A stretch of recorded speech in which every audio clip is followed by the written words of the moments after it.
الحمد لله وحده والصلاة والسلام على من لا نبي بعده أما بعد فأعوذ بالله من الشيطان الرجيم بسم الله الرحمن الرحيم إنا أعطيناك الكوثر فصل لربك وانحر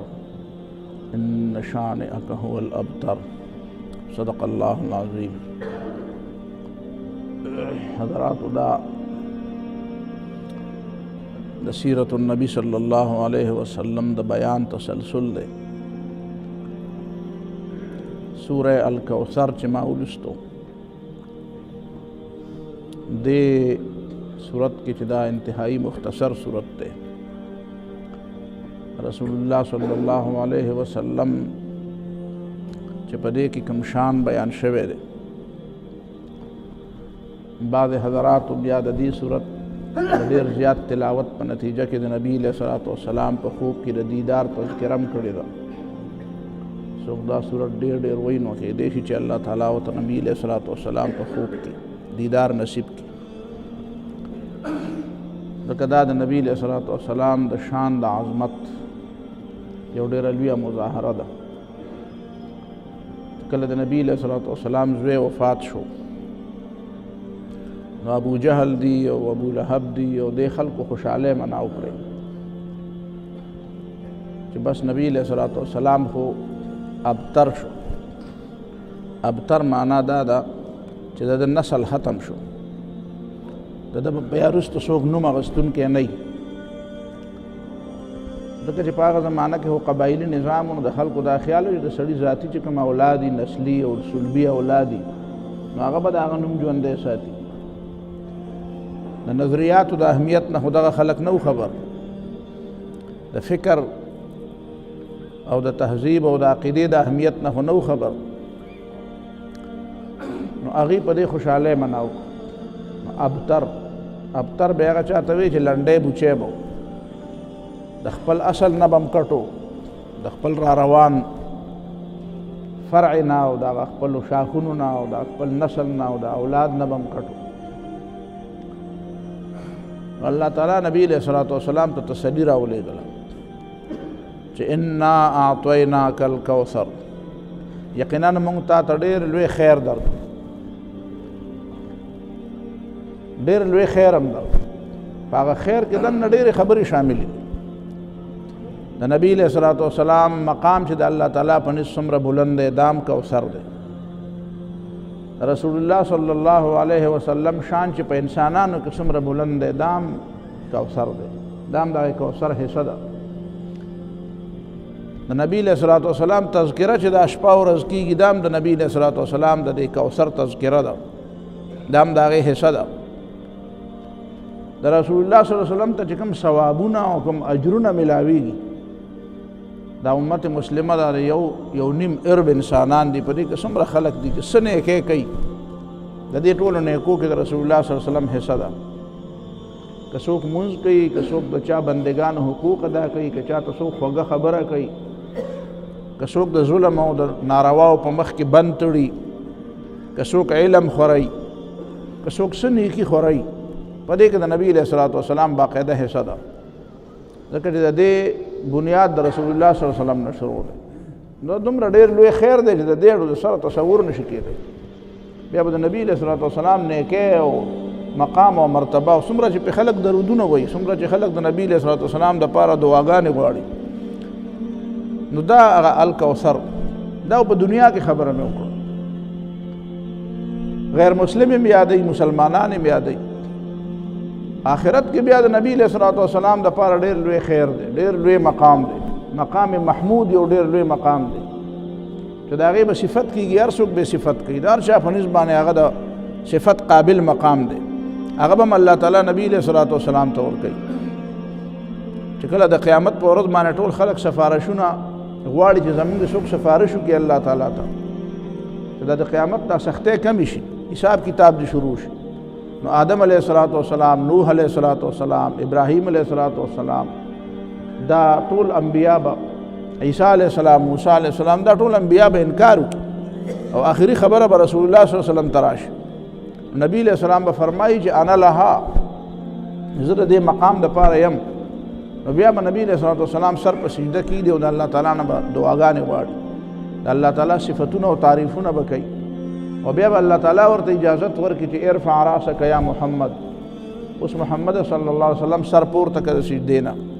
نو سل تعطى، غواړه چې تا ته ملاویږي، واشفع تشفع، او سفارش کوه چې سفارش ته قبلیږي. دا ډېر لوی مقام دی، ډېر لوی مقام دی. رسول الله صلی الله علیه وسلم به اول د جنت په دروازه نه نوځي، د جنت د دروازې د ټولو نه اولنی ننوتونکی او د هغې اهل هغه رسول الله صلی الله علیه وسلم دی. خلک به بیا د نبی علیه الصلاة والسلام په اتباع کې نه نوځي. بیا الکوثر حوض دی، د اوبو یو تالاب دی. داسې اوبه دي چې د هغې په حدیثو کې تقریبا 80 اویا حدیث د دې په صفت کې راغلي دي. د هغې هغه اوبو چې ډېرې زیاتې ښایسته او ډېرې سپینې دي، د هغې هغه خوند چې هغه ډېر زیات عجیبه خوږ دی، د هغې هغه رنګ چې ډېر زیات پړقېدونکی دی، د هغې هغه تالاب چې په هغې کې دننه د هغې هغه سنګریزې او د هغې هغه خاوره او د هغې هغه دننه یخ چې ښکارېږي هغه څومره ښایسته دی، د هغې هغه پولو باندې چې کوم ګلونه دي، د هغې هغه پولې چې څنګه جوړې شوي دي، د هغې تالاب هغه پولې چې څومره جوړې شوي دي هغه څومره ښایسته دي، د هغې په غاړه چې کوم ګیلاسونه او جګونه پراته دي هغه څومره ښایسته دي، د هغې تعداد څومره زیات دی. او د رسول الله صلی الله علیه وسلم د لاس نه بس کلی کېږي. نبی علیه الصلاة والسلام په خپله باندې جنتیانو ډېر لوی مقام دی، د مؤمنانو د الله تعالی په نسبت باندې ډېر لوی مقام دی. زه دا خبره د اهل علمو ته ډېره زیاته کوم، زه هم د آخرت د دې منلو که سړی یو بل تعبیر وکړي چې یاره آخرت شته، مونږ خو دا تعبیر کوو چې یاره جي مرګ دی او مرګ دی او ځنکدن دی او ډېر ګران دی او پوره دا دنیا به پاتې کېږي او دا به چې دا هم یو تعبیر دی، قرآن هم کړی دی، والتفت الساق بالساق الى ربک یومئذ المساق. دا دنیا به دنه پاتې کېږي، سختې به راځي. دا ټولې خبرې په خپل ځای درستې دي، خو د دې یو بل تعبیر هم دی. هغه بل تعبیر دا دی چې انسان ته به د خپل لویۍ او د خپل قدر او د قیمت اندازه ولګي. دې دنیا کې انسان ته د خپل قدر او د قیمت اندازه نه لګي، بیا په قیامت کې انسان ته د خپل قدر او د قیمت اندازه ولګي. دې جنت ویني، جنت ته ننوځي. واذا رأيت ثم رأيت نعيما وملكا كبيرا. ډېر لوی نعمتونه دي، حقیقت کې ژوند دی، د خوشحالۍ ژوند دی، همیشه د پاره د خوشحالۍ او د کامیابۍ ژوند دی. وملکا کبیرا، ډېر لوی حکومت به ویني، ډېر لوی حکومت به ویني. هغه جامې، هغه خوراکونه، هغه ناسته پاسته، هغه ذهني تصور، هغه ارتقا، هغه د علم هغه ارتقا، هغه د علم هغه کمال، هغه د الله تعالی د مجلس هغه خوند. نو دا انسان ته به د خپل عظمت پته ولګي چې ته څومره لوی. نو د رسول الله صلی الله علیه وسلم عظمت بیا څومره لوی دی. نو یو ځل بیا رسول الله صلی الله علیه وسلم د جنت نه مخکې، د جنت د تلو نه مخکې مؤمنانو ته په لاس اوبه ورکړي، د کوثر اوبه به وله په خپل لاس ورکړي. او چا چې وڅښلې بیا به د جنت د تلو پورې نه تږی کېږي. خو یو بیا په قرآن مجید کې الله تعالی په بل ځای کې په خپله فرمایي چې وسقاهم ربهم شرابا طهورا. مؤمنانو له خو په جنت کې الله تعالی په خپله باندې پاکې اوبه ورکوي، خو چې په خپله ځان ته نسبت کړی زه به وله پاکې اوبه ورکوم، د دې په تصور مونږ نه پوهېږو. د ملایکو په ذریعه چې ورکوي دا هم الله تعالی ورکوي، د دنیا کې چې دا څه ورکوي دا هم الله تعالی ورکوي، خو دغلته الله تعالی خپل ځان ته نسبت کړی دی چې رب به وله ورکوي. ممکنه ده چې الله تعالی برای راست مؤمن له په ګیلاس او په جام کې اوبه ورکوي. دا ډېر لوی مقامونه دي، ډېر لوی مرتبه ده. د دې مرتبې د حصول لپاره د الله تعالی صحیح بندګي او درسته بندګي او د نبی علیه السلام بهتر اطاعت پکار دی. خو دلته خو ما خبره د کوثر کوله، رسول الله صلی الله علیه وسلم ته الله تعالی کوثر ورکړو، انا اعطیناک الکوثر فصل لربک وانحر. بیا پیغمبر ته وایي چې دې دنیا کې چې ته څه دپاره راغلی که نه، نو هغه بندګي، دا بندګي به تم کې. د بندګۍ نه پیغمبر علیه الصلاة والسلام دپاره هم استثنا نشته، بندګۍ نه څوک نه مستثنا کېږي. دا ځینې خلک پرې د الله تعالی د حاکمیت پرې مسله نه پوهېږي، په دې نه پوهېږي. والله تعالی عالم. بظاهر ښه پوهه خلک ښکاري، خو د دې مسلې له راشي بیا په خبره نه پوهېږي. د الله تعالی دا د حاکمیت دا تصور او د بنده د بندګۍ دا تصور، دې کې استثناګانې نشته، په دې کې هم استثنا نشته چې الله تعالی د هر چا لپاره حاکم دی. د الله تعالی خبره د هر چا په خبره د پاسه ده، د پیغمبر په خبره هم د پاسه ده، د جبرئیل علیه السلام په خبره هم د پاسه ده، او د تمام انسانانو په خبره د پاسه ده. ځکه چې مطاع مطلق په حقیقت کې الله تعالی دی. دا الله تعالی ته دا حق او دا اختیار حاصل دی چې هغه د اډر او د خپل حکم په بندګانو نافذ کړي، او د هغه د حکم نه هېڅ چاته په هېڅ لحاظ په هېڅ حالت کې په هېڅ وخت کې استثنا نشته. ته خیر دی، ته د خدای خبره مه منه، دا به نشته د خیر دی ته مه منه داسې هېڅوک نشته په دنیا کې پیغمبر علیه الصلاة والسلام ته الله تعالی وایي واعبد ربک حتی یأتیک الیقین د مرګه پورې د الله تعالی بندګي کوه د بندګۍ نه څوک مستثنا نه دی او دویم د پیغمبر خدا صلی الله علیه وسلم د په خپل هم بنده دی پیغمبر علیه السلام په خپل هم بنده دی هغه د بندګۍ نه هم مستثنا نه دی نبی علیه الصلاة والسلام شان ډېر لوی دی خو دغه لوی شان باوجود هم د رسول الله صلی الله علیه وسلم د الله تعالی بنده دی نو دا د کوثر دا خبره مې د دې دپاره تاسو ته وکړه خیر کثیر الله تعالی وله ورکړو خو بیا هم ورته وایي چې فصل لربک مونځ کوه عبادت کوه وانحر قرباني د الله تعالی د رضا دپاره کوه جسمانی او مالی دواړه قربانۍ کوه نبی علیه الصلاة والسلام د قربانونو مستثنا نه و ټولو نه زیاتې قربانۍ نبی علیه الصلاة والسلام په خپله ورکړي خلکو باندې 5 منځونه فرض کړي او نبی علیه السلام 8 منځونه کول خلکو باندې قرباني صرف په اختر کې و رسول الله صلی الله علیه وسلم په یو اختر کې څو قربانۍ کړي په اخرینه اختر کې رسول الله صلی الله علیه وسلم 100 قربانۍ کړي سلو خان د اوسه پورې چا لال کړي په قربانۍ دا ډېر مالدار خلک لاړ شي چا سلو خان لال تاسو څوک معلوم دی چې سلو خان یې لال کړي او چې کړي دي نو دا تصور ولا چا ورکو او رسول الله صلی الله علیه وسلم په کوم حالت کې کړي دي دا د نبی علیه الصلاة والسلام د ټولو نه زیاته قرباني د الله تعالی د رضا دپاره د ټولو نه زیات عمل د الله تعالی په احکامو باندې پیغمبر علیه السلام کړی او بیا ورته وایي چې ان شانئک هو الابتر شانئ دا چې قرائت کې وایي که نه بعضې واړه چې مونږ وو داسې به هم د وړو نه اورېده ان شانئک مه وایه شانئک شانئ شنعان مصدر راځي شنعان بغض ته وایي نفرت ته وایي عداوت او دشمنۍ ته وایي چې یاره به د ده سره خو مې دشمني ده دی خو نه پرېږدم دا د خلکو په ذهن کې نو ان شانئک بېشکه ستا بدخوا چې څوک تا سره دشمني کوي چې څوک تا سره عداوت کوي چې څوک تا سره نفرت کوي تا سره چې څوک حسد کوي نو د هغه په حقیقت کې شان ختم دی د هغه دی ابتر دی د ډېرو زامنو باوجود ورې قرآن مجید د ولید 12 خواوشا زامنو 10 یا 12 زامنو وبنین شهودا او زامن هم داسې زامن چې هغه نوکرۍ له چېرته لرې لرې نه ولیږي نن سبا خو اکثر د سړي زامن کوي یو ته په یو اما یو بل په کمایي پته هم نه لګي نه یو بل نه او نه مور او پلار نه قرآن د هغې دپاره یو لفظ وي وبنین شهودا بچي مې وله ورکړي دي زامن مې ورکړي ټول ورته حاضر دي خدمت ته حاضر دي شپه ورځ د پلار سره او د مور سره ناست دي دا زامن ورکول یو نعمت دی او دا زامن چې سړي ته په دې کور کې حاضر ناست دي او خوشحاله دي یو خو دا چې بېروزګاره دی او ناست دي یو دا چې خوشحاله دی او ناست دي د خوشحالۍ په بنیاد ناست دي په دې وجه ناست دي چې بس دا مې خپل کور دی خپل کور کې د چا نوکر نه یم دا ځان له یو بل نعمت دی نو دا ولید دا د دې باوجود لاړ ابتر شو به د څوک نوم نه علي د څوک عزت نه کوي د نوم څوک په ښه باندې نه یادوي د ابولهب او د ابوجهل نوم هم څوک ولې ځکه چې هغې سره فکر نه و د مال په وجه یا د سردارۍ په وجه ځینې غټ سرداران په دنیا کې وو دی خو د ورکوټي کلي سردار و خلک د ډېرو لوی لوی علاقو د ډېرو لوی لوی ملکونو حکمرانان او بادشاهیان تېر شوي دي په دې وړه سردارۍ باندې دونه غولېدل نه دي په کار چې سړی په دې دومره وغولېږي چې دی وایي چې یاره د پیغمبر مقابله کوو دا بنیادي خبره دې نه بعد دې خبره باندې ځان سوچ کوو چې رسول الله صلی الله علیه وسلم ته چې دا کوثر او دا خیر کثیر او دا دومره لوی مقام ملاو دی د دې مقام د عام انسانانو سره څه تعلق دی د نبی علیه الصلاة والسلام د تعلیماتو د خلکو خدای خیال دی د رسول الله صلی الله علیه وسلم تعلیماتو تعلق صرف د دې خبرې سره دی چې یاره بس ښه سړی شه او د چا لاس ته غوا مه پاسوه او ځان له ذکرونه او یو څو تسبیحات او یو څو کارونه دي چې هغه ورته حوال کړي دي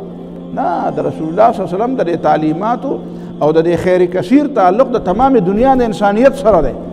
د ټولې دنیا د انسانانو سره دی دا مونږ چې وایو رسول الله صلی الله علیه وسلم فرمایي چې المسلم من سلم المسلمون من لسانه و یده یو بل حدیث دی په سنن نسائی کې دی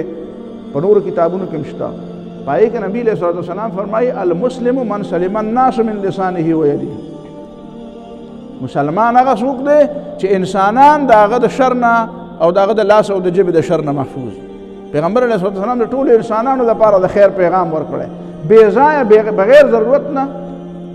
علماء لیکلي خپل شامی وایي شامی رد المحتار کتاب الحذر والاباحه وایي چې څنګه چې د مسلمان غیبت حرام دی داسې د کافر غیبت هم حرام دی دا غیبت یوازې د مسلمان ګناه نه ده د مسلمان غیبت یوازې ګناه نه ده د کافر غیبت هم ګناه ده بلا ضرورت ته غیبت ولې کوې البته چې کوم سړی په فسق او فجور کې مبتلا دی په ګناه کې مبتلا دی خلک د هغه د شر نه بچ کول پکار دي نو بیا چې هغه مسلمان دی د هم غیبت به کوي او چې هغه ډېر لوی زبرګ دی هم د هغه غیبت به کوي. تاسو ته ما یو ځل ویلي و عبدالله ابن مبارک او دا سفیان ثوری دی او دا قسم خلکو به یو ځل خپلو ملګرو ته وی راځئ چې غیبتونه شروع کړو جومات کې کینو راځئ چې غیبت کوو خلک به حیران شي یاره دا غټ غټ زبرګان خلک دی غیبت څنګه کوي. هغې به دا مطلب و چې کوم خلک چې د دین په نوم باندې خلک پیژني او هغه اصل کې د دین تصور نه ورکوي د دین په نوم باندې خلکو یې نور څه بل څه بل دروغ خورئ د دین په نوم باندې په خلکو کې بېدیني خورئ دروغجن احادیث خورئ په خلکو کې راځئ چې د خلکو غیبتونه وکړو چې خلکو ته ښکاره کړو دا غلط خلک دی. تاسو ته ما یو ځل دام په دې روژه کې غالبا ویلي علي ابن المدیني د امام بخاري رحمه الله استاد دی ډېر لوی استاد دی دومره لوی سړی دی علي ابن المدیني چې امام بخاري تاسو پیژنئ ډېر لوی سړی دی. تاسو علي ابن المدیني نه پیژنئ امام بخاري پیژنئ. په امام بخاري وایي زه چې به په کوم مجلس کې کېناستم چې څومره لوی سړی به و که نه خو ما ته د چا په مخ کې ځان وړوکی نه دی ښکاره شوی ما ته دا نه دی ښکاره شوی چې د ده نه زما سره علم کم دی. هر مجلس کې چې به څومره لوی سړی ناست ما ته به پته و چې د علمي حدود 4 څه دي دی په څومره خبرو پوهېږي. خو یو علي ابن المدیني و چې د په مخ کې به زه کېناستم نو ما ته به ځان ډېر ورکوټی ښکارېده ما به ویل چې ده سره کوم علم دی که نه دا ما سره نشته دا چې څومره لوی دی که نه دغه لویوال ته زه نه رسېږم. مستصغرت نفسي الا عند علي ابن المدیني ما ته ځان وړوکی د هېچ چا په مخ کې نه دی ښکاره شوی د علي ابن مدیني په مخ کې به ځان ما ته وړوکی ښکارېده. او دا علي ابن المدیني چې دی د ده پلار هغه هم خلکو ته حدیثونه بیانول خلکو ته به یې حدیثونه بیانول خو هغه پر اخر وخت کې لږ غونې به داسې خبرې ګډې وډې کېدې نو داسې ډېر زیات د خلکو په نسبت قابل اعتماد نه و. علماو به د هغه چا نه هم حدیث نه اخېسته چې کوم سړی به ډېر زیات زبرګ و. تاسو به حیرانېږئ زبرګانو نه خلک حدیثونه اخلي وایي نه دا چې بالکل ډېر زیات زبرګ دی که نه نو دی په هر چا ښه ګمان کوي نو چې په هر چا ښه ګمان کوي نو که چا ورته دروغ هم ویل دی وایي یاره مړه ډېره مزېداره ږیره وه او ډېره ښایسته جامې اغوستې وې مړه دا سړی خو دروغ نه وایي دی به ټیک ویلي. نو محدثینو به وایي نه نه نه ده نه حدیث ماله و دی خو په هر چا ښه ګمان ده ته خو دې څوک حدیث وویلی چې ورته ظاهر ته وګوري چې ښایسته جامې اغوستې دي او ښایسته جامې او ښایسته شکل یې جوړ کړی دی او ښه ښایسته قابل اعتماد سړی دی نه په ده د دروغ ګمان نه کوو. محدثینو به د هغه چا نه حدیث اخېسته چې هغه به د سړي هغه نوغې به یې رامعلومو د سړي هغه جلډې به یې رامعلومولې ورته به دا معلومات کول چې دا سړی خو داسې دی دا ځان خو یې لکه بظاهر ډېر زیات ښایسته کړی دی چې بالکل لکه په لمنې مونځ کېږي خو راشه دنده یې نور هم وګورئ چې څنګه چل دی لکه عبدالرحمن بابا چې وایي چې په ظاهر لباس غره د سړي مشه منځ یې وګوره چغجي دی او که مټاک بظاهر خو غوس غوس دی خو بعضې غوس داسې چې هغه ته مات کړي نو هغې نه سره لوړېږي نه نو هسې به خپلې ګوتې به هم دغه کوي سیخونه به پکې ویسه به تېرا چغجی به تېرا دېخوا کېږي نه د سړي منځ دننه ګوره دستار کے ہر تار کی تحقیق ہے لازم ہر صاحب دستار معزز نہیں ہوتا یہی شیخ حرم ہے جو چرا کر بیچ کھاتا ہے گلی میں بوزر و دلقی اویس و چادر زہرا. خلق خرڅولم کوي خلق کاروبارم کوي د دین په نوم ډېر خلق ځان ډېر لوی خلق ځان ته وایي په دې زمانه کې ځان ته ډېر لوی دینداره خلق او ځان ته ډېر لوی علمي خلق وایي خو چې بیا ته وګورې هغه به چېرته د چا نوکر د چا بیړۍ به یې په خپو کې د چا زنځیرونه به یې په خپو کې پراته وي چې ګورې چېرته به یو ځل ته ونه ګورې چې هغه چاته د اسلام دفاع کړې ده. زه د خپلو ملګرو ته بار بار وایم زموږ په دې وطن کې چې دا یو ګمراه دی جاوید غامدي زه هم تاسو ما ته ووایه یو ځل یو مضمون راته د ثابت کا چې ده چېرته د اسلام دفاع کړي همیشه دپاره مسلمانان ټکوي همیشه دپاره اسلام ټکوي همیشه د اسلام خلاف بځي چېرته څه خبره راشي د ده ټوله توازن د ده ټول زور د ده ټولې ګیټۍ به د کفر په تله کې پرېوځي. ما ته یو مضمون د ده څوک نشي ثابتولی چې ده په دې کې د مغرب باندې رد کړی دی ده په دې کې چېرته په الحاد باندې رد کړی دی چېرته په ایتیزم باندې چېرته په کفر باندې چېرته رد کړی دی چېرته په مغربي تهذیب یې رد کړی دی. یو مضمون ما ته څوک نشي ثابتولی یو سړی راته څوک نشي ثابتولی چې د ده د تحریر په نتیجه کې سړي د ګناهونو نه توبه ویسته. دا څنګه اسلام سکالر ومنم دا خلق دھوکہ کولو لپاره دي. یہی شیخ حرم ہے جو چرا کر بیچ کھاتا ہے گلی میں بوزر و دلقی اویس و چادر زہرا. دا د زبرګ چې ځان کوي دا اسلام خرڅوي دا د اسلام دفاع نه کوي د اسلام دفاع چې څوک نشي کولی او په دې موجوده زمانه کې د مغرب په تهذیب رد نه کوي د مغرب تهذیب دته قابل قبول دی، خو همیشه ډز راځي او د مسلمان په سر او د اسلام په خلاف لګیا دی، د ټول علم او د ټوله پوهه د هرې خبرې کې به د مسلمانانو کې څه کمزوري لټوي چې د مسلمان او د کفر څه ته ورته ووایه ته د فلسطین د خبره ورته وکړه، ته د فلسطین او د یهودي خبره ورته وکړه،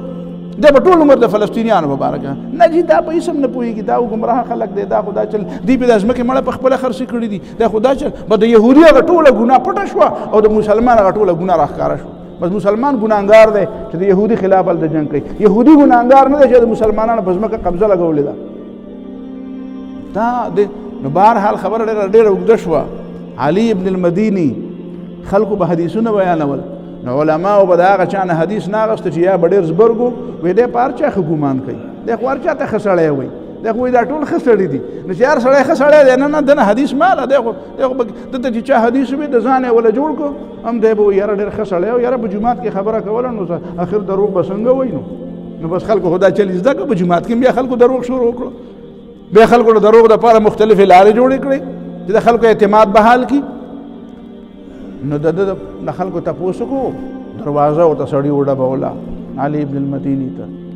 ورته ویې چې راوځه جي څه کار مې دی سره، چې راووتو وی یاره جي یو تپوس ته نه کوم، وی وایه دا امام بخاري د استاد علي ابن المدیني، وی څه تپوس وی دا راته ووایه چې ستا پلار چې دی هغه خلکو ته حدیث بیانوي، د هغه نه حدیث یاد کړم، هغه د دې قابل دی چې د هغه نه حدیث وویل. نو هغه ورته ویل چې یاره داسې چل وکړه چې زما پلار دی اخر نو د بل چا نه ولې تپوس نه کوې چې ما نه تپوس کوې، ویې نه هم ستا نه تپوس ویې نه لاړ شه د بل چا نه تپوس وکړه د هغه په باره کې. نو هغه ویې نه زه ستا رایې غواړم، ستا رایې څه ده، ستا پلار د دې خبرې قابل دی چې حدیث دې وویل. نو هغه ورته په درېیم ځل وویل چې دا مسله د دین مسله ده، زما پلار د دې خبرې قابل نه دی چې حدیث وویل، حالانکه د پلار ادب او احترام دا د چا نه دی، دا خو د یو عام ماشوم نه دی، د پلار ادب څومره پکار دی، د پلار احترام څومره پکار دی. خو چې یو طرف ته د پلار د احترام خبره راشي او بل طرف ته د دین خبره راشي، نو علي ابن المدیني بیا وایي ګورئ زما د پلار نه حدیثونه مه وایئ، مه زده کوئ ته، ولې ځکه چې دا په حدیثو کې کمزوری دی، دی په حدیثو کې کمزوری دی.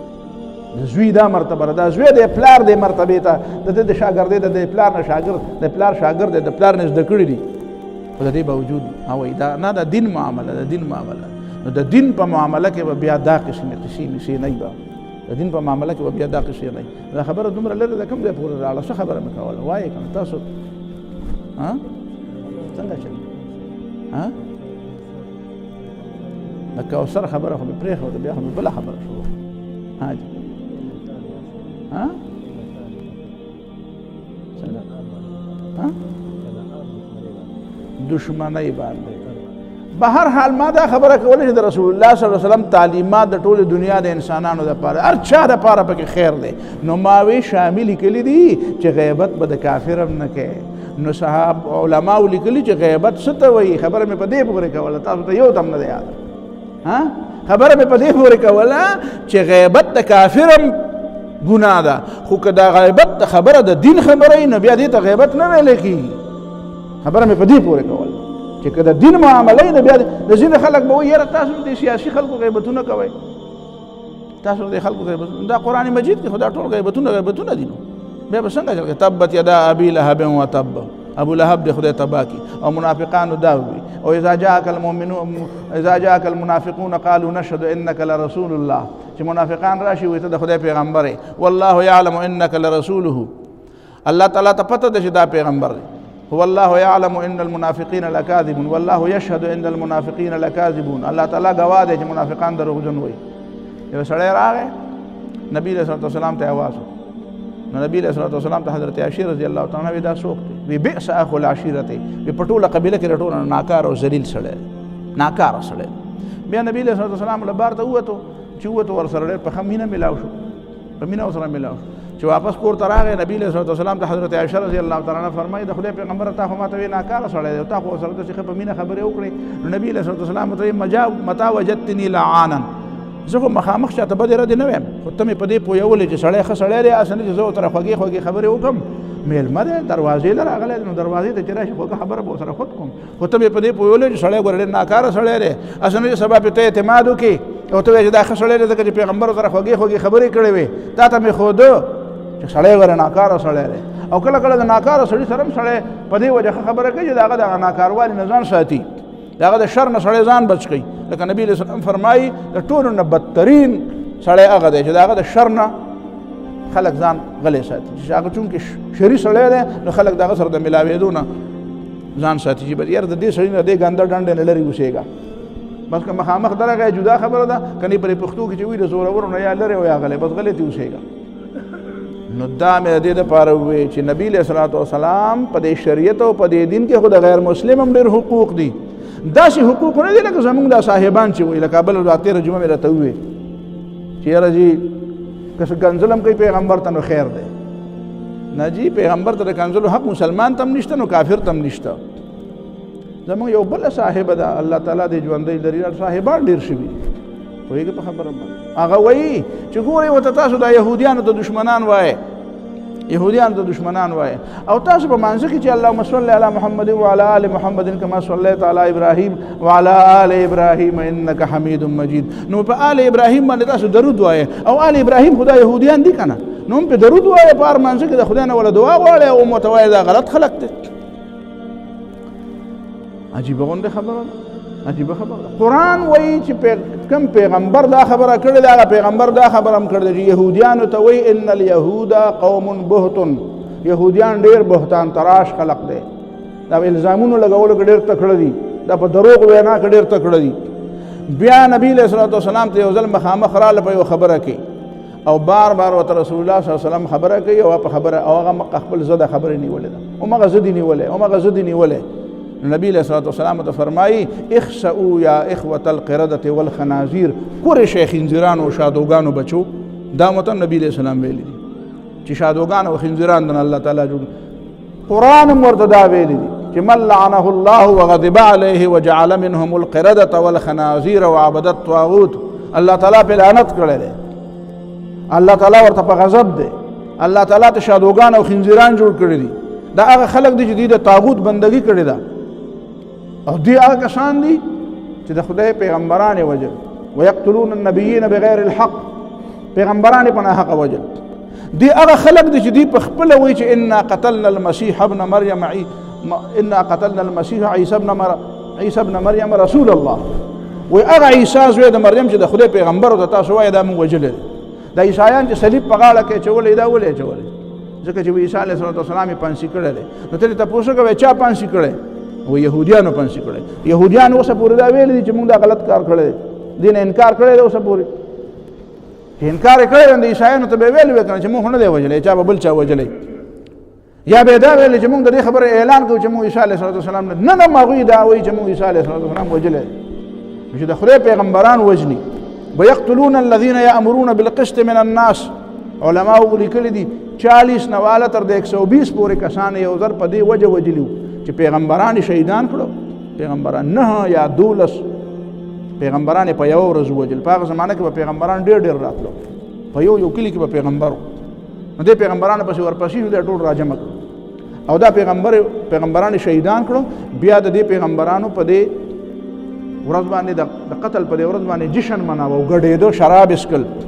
بیا څه خلک را پاسې دو چاوی 40 کسان دي چاوی 120 کسان دي 40 نواله د 120 پورې مختلفو علاقو کې به چا بشمار پوره کړي چا باندې کړي هغه کسان چې هغه بیا په دې باندې دي ملامت کوي چې ظالمانو پیغمبران تاسو وجنه د پیغمبرانو مرګ کوي تاسو او بیا په دې خوشحالي هغه مړ کړو نور داسې شته شو د پیغمبرانو حمایت کوي نو دا ټول دا کړو نو خاص کم جهان پاک ویلو دا ملک وزګار شو نو به د پیغمبرانو د لاشونه او د دې نیکانو صالحانو د لاشونه د دې قالینونو لاندې وغوړول او د پاسه په دې قالینونو باندې شراب وسکل او ګډېدل ټول ورځ ویل نن ملک وزګار شو راته به وی چې دا ناروا او دا ګناه او دا غلط او دا بد او دا مکوي او دا مکوي مازغیر له خړلیو ویلم چې دا ملک وزګار کو نو هغه يهوديان باندې موږ درود وایو په دغه يهوديان موږ درود وایو دا دلته چې تبعینه په اسرائیل کې تاسو څومره تصویرونه تاسو ګورئ کنه ګورئ په دنیا کې ماشومان ایو پلاری او ماشوم ورسره او صرف دا ماشوم ګناه ده د واتو کالو ماشوم دا ګناه دار چې په اسرائیل باندې پکانی گزار کړي کانه ورشته هغه تر ای سره خپل سشته نه او هغه اسرائیلي ورته یهودي ورته شیشه اغوستی او ماشوم د خپل پلار نه داسې دفعه کېږي هغه تصویرونه موجود د پلار نه بچ کېږي پلار غریب هم داسې ګوري زه به دی څنګه بچ کړم زه خو ځان نه بېلاس او آخر کار په ماشوم باندې ډز وکړي او ماشوم دغه پلار په غېږ کې ساه ورکړي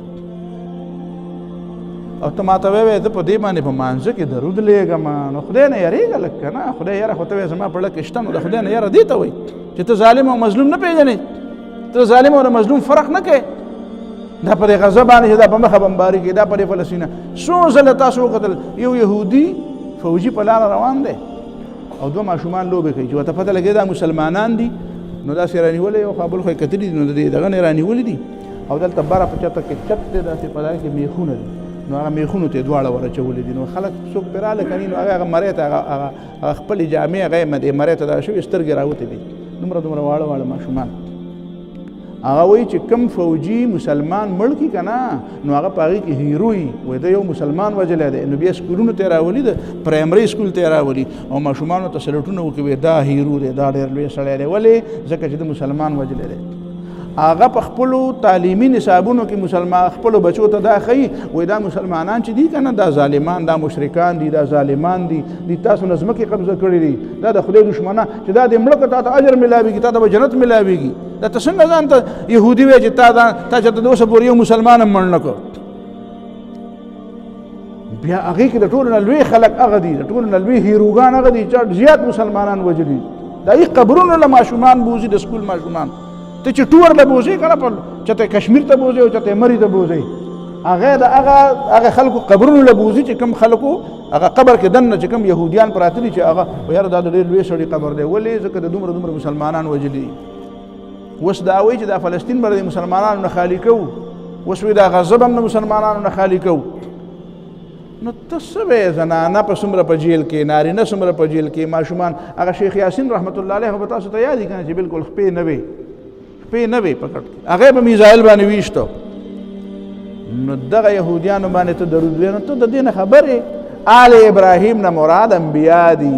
تاسو ته د ابراهیم علیه السلام د دې اولاد د بني اسرائیلو تاریخ تاسو مخکینی تاریخ وګورئ په دې کې ډېر ښه خلک تېر شوي دي نو دې نه مراد هغه ښه خلک دي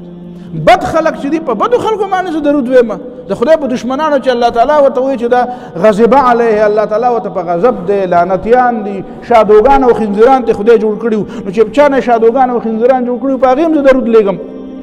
دا درود مونږ په هغې لیږو دین هم نه دي خبر یاره جیب مونږ په درود لیږو تاسو ورته ورس دشمن نو دشمني ورسره زه کوم کو دشمني ما سره کوي تاسو ته دا پته ده دا اوس بل چې استعفا ورکړه د اسرائیل وزیر دفاع چې دا بنیادي تور روسي دی نو د روس نه راغلی او دلته په د اسرائیلو کې وزیر دفاع دی او د مسلمانانو ځمکه قبضه کړې ده نو زه روس ته تللی ما د روسیانو نه ځمکې قبضه کړي دي یو زمانه به 300 کاله ماسکو واله مسلمانانو له خراج ورکو مسلمانان د خپل تاریخ نه خبر نه دي دا تاتاریان چې مسلمانانو او د دې حکومتو نو دا ماسکو چې کوم دی 300 کاله مسلمانانو له خراج ورکړی دی مسلمانانو لاس پې د بره نو نو زه تللی یم چې هلکه تاسو موږ له خراج راکړی راځه او د نظام القبضه کومه نو همیشه دپاره خو په مسلمانانو باندې خلک ورځي او د مسلمانانو ځمکې قبضه کوي دا د فلسطین ځمکې خو د مسلمانانو ځمکې وې چې دوی قبضه کړې یو د یو امان راغی او بل له کمان راغی او دغلته کېناسته بدماشان نو چې د هغې خلاف یو سړی راپاسي او د خپلې ځمکې د ازادۍ خبره کوي د دین خبره کوي جومات ته خلک نه پرېږدي تاسو ته پته ده د 40 کالو نه کم جوان چې دی دا په فلسطین په بیت المقدس باندې بند دی زموږ دلته یو بېوقوفه ملګری دی هغه وایي یاره دا فلسطین دی آزاد شي وایي ښه ده که نه موږ به په بیت المقدس کې مونځ خو وکړو بېوقوفه تا پکې مانځه ته پرېږدي د هغه ځای د مسلمانانو تپوس وکړه ماشومان پکې مانځه ته نه پرېږدي هلکان پکې مانځه ته نه پرېږدي بوډاګان پکې داسې بوډاګان چې په دې پوهېږي چې دا سم د ډز ډوز نه دی دا پکې مانځه ته پرېږدي او کله کله به خلک به مانځه ولاړ وي او هغه ځای نه پسې بیا یهودیان په بوټانو سره په جومات کې راشي د بوټانو سره په قالینونو باندې ګرځي او دې ته دا ښکاره کوي چې دا دې مونږ ستا د جومات بېعزتي کوو ستا د جومات بېعزتي کوو ته څه کولی شي نو دغه باندې زه درود وایم ته خو دونه د عقل نه کار هلکه نه دا ته څه وایې دویمه خبره بیا دا کوي چې یاره جي دا دشمني نه ده په کار ځکه چې دا قبلې تقسیم خو شوی دی قبله خو چې د مسلمانانو قبله کعبه ده نو چې رسول الله صلی الله علیه وسلم کعبې طرف ته مخ کو او دا د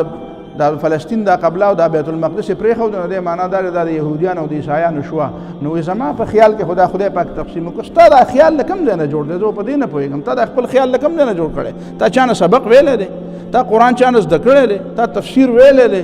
ته د نبي علیه صلات وسلام د سیرت نه خبرې؟ دا قرآن داسې کتاب دی چې د چا په خیال کې څه راځي نو هغه د هغسې تعبیر کوي. وایي زما په خیال باندې خو قرآن تقسیم وکړو. وایي دا بیت المقدس د یهودیانو له ورکړو او دا کعبه مسلمانانو له ورکړو. وایي چې کله د کعبې تبدیلي وشوه نو وایي بیا خو دا نو چې تقسیم وشو دا مسلمانان بیا څه کوي چې د هغې په قبضه باندې د هغې په کعبه باندې د هغې په قبله باندې خامخا قبضه لګوي. نو ما ورته وایي چې دا خبره باندې خو ته پوهېدې، حضرت عمر رضی الله تعالی عنه په دې خبره نه پوهېده. حضرت عمر رضی الله تعالی عنه چې په سن 17 هجري کې په فلسطین ورغی او صحابه کرامو به جنګونه وکړو او هغې بیا وایي چې د فلسطین چابي به موږ امیر المؤمنین له ورکوو، بل چا له نه ورکوو، ځکه زموږ په کتابونو کې دا لیکلي دي چې یو داسې سړی به راځي که نه چې د هغې موږ ته شکل هم معلوم دی، موږ ته رنګ هم معلوم دی، موږ ته جامې هم معلومې دي، موږ ته دا پته ده چې څنګه سړی به دا کوم سړي له به دا چابي ورکول. هغه ستاسو امیر المؤمنین د راشي موږ له چابي ورکوو، کنې بل چا له نه ورکوو. او حضرت عمر رضی الله تعالی عنه ولاړ او په یو بیکاره باندې سورلی باندې سور دی، په جامو کې پیوندونه دي، په جامو کې پیوندونه دي. غلام بیا لګیا دی، بیا چې ورننوځي نو بیا د غلام نمبر دی، د غلام نمبر دی. نو غلام په اوښ باندې یا په اس باندې سور دی او دی مهار نیولی دی. هغې چې وکتل دا ستاسو امیر المؤمنین دی او دا زموږ دی، دا چابي والا. نو بیا هغې ورته ولې نه وایي چې یاره جي مونږ او ستاسو په منځ کې قرآن فیصله کړې ده چې فولې وجهک شطر المسجد الحرام، چې تاسو د قبلین د بیت المقدس نه مسجد حرام ته مخ کړو نو دغه قبله ستاسو شو او دا قبله زمونږ شو. نو زمونږ قبله زمونږ نه څه لالی بیا؟ نو دا خبره خو د فلسطین یو دا خو نه یو یهودي وکړه نه یو عیسایي وکړه، دا خبره به یې کړې ده که نه مسلمانانو ته. حضرت عمر رضی الله عنه ته به ویلې ستاسو پیغمبر تقسیم وکړو. نو چې پیغمبر تقسیم وکړو تاسو موږ نور څه غواړئ؟ بیا تر د صلاح الدین ایوبی رحمه الله نه تقریبا 70-90 سال مخکې 90 سال پوشا پورې بیا دا د عیسایانو په قبضه کې تللی و. بیا صلاح الدین ایوبی رحمه الله چې دا جنګونه وکړل، دا صلیبي جنګونه چې ورته وایي، او بیا په 1100 صدۍ کې بیا هغه قبضه کړه دوباره. نو چې هغه قبضه کړه نو هغه ته به د عیسایانو ویلي وی کنه، دا یو خط به ورته راوړی وی چې هلکه فولې وجهک شطر المسجد الحرام، ستاسو په دې قرآن کې دا لیکلي دي چې کعبه ستاسو ده، بیت الله ستاسو دی او دا بیت المقدس زمونږ دی. نه موږ نه خامخا په زور ولیلې نو به دروغه به شوي وي. نو په دې ټول امت کې دا دروغه چا کړې ده؟ چېرته په دې امت کې دا دروغه چېرته چا کړې ده؟ ته خو عجیبه خبره کوې، فلسطین قبضه خبره د اسرائیلو جدا ده، د فلسطین خبره جدا ده. دا خو ډېر غیر مسلم هم نه مني. تاسو ته پته ده دا مخکې یو څو میاشتې مخکې چې هغه په دې باندې په اقوام متحده کې هغه ووټینګ کېده نو د امریکې په حق کې څو ووټونه تلي وو؟ 10-12 ووټونه هم نه تلي. او دا باقي حتی کې انډیا، برطانیې، د یورپ ډېرو ملکونو د مسلمانانو په حق کې ووټ اچولی چې فلسطین خو د مسلمانانو دی. نو دنیا ټوله وایي فلسطین د مسلمانانو دی او ته ځان ته مسلمان وې او ته ځان ته مسلمان او ته ځان ته قرآن وې او ته وایې نه دا د مسلمانانو هغې له ورکړی دی. نو د هغه بله ورځ چې دا ووټ وشو د دنیا نه هم نه تانې خو مسلمانان له ورکوي چې مسلمانان د دنیا نه نه دي خبر، خو په خپله د دې نه هم نه خبر چې اوس 2-3 میاشتې مخکې ریسنټلی دا ووټونه وشو او په هغې کې د ټولې دنیا د امریکې خلاف ووټ ورکړه چې فلسطین چې دی چې کله ټرمپ وایي چې زه په فلسطین کې په بیت المقدس کې په یروشلم کې د امریکې څه جوړوم، سفارتخانه جوړوم. نو په هغې باندې چې بیا ووټ وشو نو ټولې دنیا د امریکې خلاف ووټ ورنه کړو، ځکه چې دنیا خلکو ته پته وه چې دا فلسطین د مسلمانانو دی، دا قبله د مسلمانانو ده، دې کې د یهودیانو کار نشته، دې کې د عیسایانو کار نشته. او ته وایې چې نه اسلام تقسیم کړی دی، نو ته د کوم ځای نه دا خبره کوې؟ بیا دا وایې زما په زړه کې د خدای نه یره ده او د خدای محبت دی. نو د خدای د یرې او د خدای د محبت خو څه تقاضي وي که نه؟ بهر حال ما د دې دپاره دا خبره کوله چې تاسو په دې باندې پوهېږم د دنیا کې څه قسمه خبرې روانې دي، دا څه قسمه دا خبره. یهودیان لګیا دي خپې غځوي، د مسلمانانو نه ځمکې قبضه کوي، د مسلمانانو نه علاقې قبضه کوي، او مسلمان کاکا لګیا دی وایي زه ته دا خپې راغځوه او زه به داسې نور هم راغونډېږم ځکه زه ډېر ښه سړی یم. نو دا ښه سړیتوب تا ته چا ښودلی دی؟ دا ښه سړیتوب تا ته چا ښودلی؟ اسلام چې کوم ښه سړیتوب ښودلی دی هغه واوره. دې وجې نه اخرنۍ خبرې کوم د رسول الله صلی الله علیه وسلم دا دعوت دې کې د ټولې دنیا لپاره یو خیر و، لوېدلي خلک یې راپاڅول. دا نن سبا زمونږ په دې وطن کې هم دا د یو بل را روان دی. ما په دې باندې لیکل هم کړي دا کتاب د اوسه پورې هر چا ته مینتونه کوم دا کتاب د منبرانو ته خو ورسوی څوک یې ورته رسوي نه، خدای خبر څو کسانو ته مې وویل چې پوهې خوشي بیا چې څه کوې هغه کوې، خو هم خپله ده، خو دا کتاب خو ولولئ چې دا کوم تحفظ نسوا بل چې تاسو راولئ په دې وطن کې نافظ کوئ، د دې مطلب څه دی؟ په دې خبره خو لږ ځان پوه کې نو وایي چې دا د ښځو حقوق ته د ښځو حقوق د پیغمبر نه تپوس وکړه اسلام نه تپوس وکړه څنګه حقوق یې ورله ورکړي دي بریره رضی الله تعالی عنها بریره وینځه وه او د خاوند نوم یې مغیث و هغه هم غلام او د دې دواړه په منځ کې نکاح وه نو بریره ازاده شوه په دې امهات المؤمنین کې یو کس یې ازاده کړه چې ازاده یې کړه او مغیث خو لا غلام دی نو نبی علیه الصلوة والسلام بریره رضی الله تعالی عنها ته وویل چې ته چونکې اوس ازاده شوې او ستا د خاوند غلام دی نو که ته د دې خاوند په نکاح کې پاتې کېږي او که نه پاتې کېږي اسلام تعالی دا حق درکوي چې که د ده د نکاح نه وځې نو وځه ځکه تا ته دا حق دی ځکه ستا مرتبه د دې نه اوچته شوه تا ازاد او دا غلام دی تا ته دا مقام ملاو شو هغې وایي زه خو ده سره نه پاتې کېږم ازادي یې ورکړه دې ښځې له وایي زه چې نه پاتې کېږي ازاده شو بس نکاح نه ووته بیا به دا مغیث چې و که نه رضی الله تعالی عنه دی به ډېر سخت پسې خفه و او دې بریرې ته به یې مینتونه کول جرګې به یې ورپسې لېږلې چې ما سره نکاح وکړه بېرته ټیک ده اسلام تا ته حق درکړو خو ضروري خو نه ده چې ته خامخا د ما نه نکاح ماته کړي زما په ښځه نکاح کې پاتې کېدی شي خو حق تا ته دی چې لکه چې غلام او وینځئ نو هغې ته دا حق نه اختیار د مالک اوس تا خپل اختیار دی نو ضروري خو نه ده خپل اختیار استعمال کړي نو د چا جرګې نه منله نو دا مغیث رضی الله تعالی عنہ راغی او دا بریره رضی الله تعالی عنها نبی علیہ الصلوۃ والسلام ته د خدای پیغمبر ته ما سره لاړ شه دا مغیث رضی الله تعالی عنہ ته وتراغی مغیث چې ما سره لاړ شه د بریره رضی الله تعالی عنها له د ښځې ته زما سفارش وکړه ته چې ډېر لوی ملک شي که نه د کلي ملک هم شي او تا ته څوک ووایي چې دغه بوډۍ غریبه ښځه ده ساده مزدوره ښځه ده مزدورکارې ښځې له راشه زما مې ته ورته ځم ته ما پېژنې زه څومره لوی سړی یم زه چا خواله ځم داسې چا له ملت له ځم نبي علیه الصلوة والسلام مې راځه چې ځو حضرت مغیث رضی الله تعالی عنہ سره روان شو نبي علیه السلام او چا له لاړ بریرې له هغې ورته ویل د خدای پیغمبره مسله څه ده ویې مسله دا ده چې زه تا ته وایم چې دې مغیث سره مینت درته کومه جرګې له راغلی یم چې د دې مغیث سره بیا نکاح وکړو هغې ورته ویل د خدای پیغمبره دا د شریعت حکم دی که ستا سفارش دی او جرګه ده وی نه حکم نه دی دا جرګه ده جی جرګه مې راوړې ده مینت له راغلی یم وی زه خو مینت نه منم په دې معامله بس نبي علیه الصلوة والسلام ته را واپس چرته په تاریخ کې دا نشته او نه حضرت مغیث ته دا نبی علیہ السلام ویلی او نه حضرت بریرې ته ویلی او نه نبی علیہ السلام دا خبره په کور کې حضرت عایشې یا بل چا ته کړې ده رضی الله تعالی عنها چې ګوره دې بریرې له زه ورلم او مینت مې ورته وکړو په دومره لویه تنه مونږ خو وایي په دومره لویه تنه ورلو او ته ګوره ورته یې د چا سفارش هم نه مني بلکې دا یې ثابته کړه چې د پیغمبر درتلل چې پیغمبر درته سفارش وکړي خوښه ستا خپله ده نه منې او دا مقام د پیغمبر دی دا عظمت او دا لوی چې انک لعلی خلق عظیم د پیغمبر اخلاق دومره لوی دي چې سفارش یې څوک نه مني ستا نه ګیله نه کوي زما سفارش یې څوک نه مني زما ته په زړه کې ګیله راځي پیغمبر ته ګیله ونه کړه صلی الله علیه وسلم زنانه ولا نبی علیه الصلوة والسلام دومره مقام ورکړه دا مقام په دنیا کې بل چا چاله ورکړی څوک دا منلی شي هغه شخصیت چې په دنیا کې نه چې د اسمانونو نه بر هم لوی ګڼلی کېږي چې جبریل علیه الصلوة والسلام ورته دروازه کولاوئ چې جبریل علیه الصلوة والسلام ورته شپه ورځ خوا د راځي او د غلام او د نوکر په شان ورته ولاړي هغه شخصیت د هغه دومره لوی مقام دی چې په اسمانونو او په ځمکو کې لوی مقام دی په دنیا او په آخرت کې لوی مقام دی او هغه شخصیت چاله ورځي او سفارش ته کوي هغه او نبی علیه السلام ورته حق ورکوي چې او مه کوه سفارش نه منې مه منه تا ته دا اختیار دی او بیا اخرنۍ خبره دا کوم چې هغه رسول الله صلی الله علیه وسلم چې ته ورته ووایې چې د دنیا د ټولې دنیا د بادشاهانو سردار دی د ټولې دنیا د بادشاهان دا د هغه نه به سړی لوګې او خلک ته ځان لوګی کوي هغه بادشاهان چې دي هغه د هغې خپله څومره مقامي او د رسول الله صلی الله علیه وسلم چې بیا د هغه نه چې د هغه عظمت او د هغه لویي مني د هغه بیا د نبي علیه السلام څومره لوی مقام دی خو هغه رسول الله صلی الله علیه وسلم چې د دنیا او د آخرت کې د خدای په نزد د انسانانو په نزد د لوی او د وړو په نزد لوی مقام دی چې کله خندق کې نستی کېږي نو چې بل څوک کاڼی نشي ماتولی نبي علیه الصلوة والسلام راځي کاڼی ماتوي راشه زه به یې مات کړم او رسول الله صلی الله علیه وسلم یې ماته یم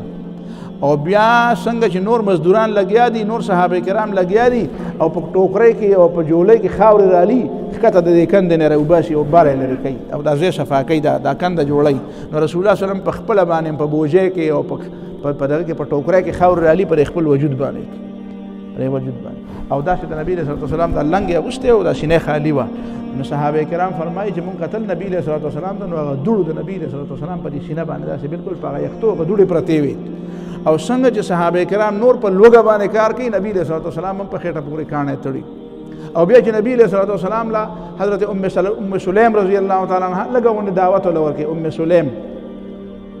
یو زنانه ده وایي چې نبی له خاوند ته وایي چې ورشه او رسول الله صلی الله علیه وسلم ته ووایه چې لږونه وړدي لږونه د وربشو وړدي او ورکوټ لږونه غوښه ده په یو کټوۍ کې او نبی صلی الله علیه وسلم ډېر زیات وږی دی نو نبی صلی الله علیه وسلم ته غلی په غوږ کې ووایه چې تاله مې تیاره کړې د ټولو خلکو خو نه کېږي او په سوونو کسان دي د ټولو خلکو نه کېږي نو د خدای پیغمبره بس ته راشه او که ځان سره یو کس نیم راولې نو راشه هغه چې حضرت ام سلیم پیغام نبی صلی الله علیه وسلم ته ورسېدو نو نبی صلی الله علیه وسلم پورا اعلان وکړو وی خلکو ټول راځي ام سلیم دعوت کړی دی په نمبر ټول راځي نو چې خاوند یې لاړل ته نبی صلی الله علیه وسلم خبره ورته وکړه چې ټول صحابه کرامو ته ووایي نو هغه ورته وایي چې بس چپ خو چې پیغمبر ته تا خو ووایي چې دومره دي که نه وایي چې او ما ورته وایي چې هغه ټول خلک راوسته بس بیا به خدای انتظام کوي که نه به ته یېرېږه مه او نبی صلی الله علیه وسلم راغی وی ګورې د دې کټوۍ نه او د دې قلپۍ نه به سر نه لرې کې چې څو پورې زه نه یم درغلی او نبی صلی الله علیه وسلم په خپله سر لرې کړه او سې پکې چوپ کړو او بیا خلکو ته ویې راځئ خورئ او په خپله یې ټولو نه وروسته وخړه ټول خلک یې کېنول چې ټول خلک ماړه شو او حضرت ام سلیم وی کټوۍ نه به مې غوښې راغستې او چې به مې کتل کټوۍ به خوټ کېده او غوښې به پکې وي خو چې څومره مې ترې راغستې دونه پکې وي هغه پیغمبر د ټولې دنیا د انسانانو دپاره پیغمبر دی ښه د هغه په زړه کې د ټولې دنیا د انسانانو درد دی د ټولې دنیا د انسانانو رهنما داسي محسن انسانیت داسي د انسانانو سره احسان کوونکی د انسانانو لیډر د انسانانو خیرخوا د ټولې دنیا د انسانانو خیر ځکه خو موږ وایو چې د نبی علیه صلات وسلام په شان کې بې ادبي کول داسې دي لکه ټول انسانیت تباه کول د انسانانو ته د انسانیت د ښېګړې پیغام چا ښودلی دی دا چې کوم یو هیومنزم وایي یاره جی هیومنزم د ټولو نه لوی مذهب دی انسانیت د ټولو نه لوی دین دی نو ته ما ته ووایه د انسانیت پیغمبر څوک دی د انسانیت کتاب کوم یو دی د انسانیت پیغمبر که محمد صلی الله علیه وسلم نه یو انګریز وایي که محمد صلی الله علیه وسلم پیغمبر نه که نه وایي بیا خدای ډو پیغمبر را لېږلی نه دی چې ته محمد صلی الله علیه وسلم ته پیغمبر نه وې نو ته چا ته پیغمبر وې بیا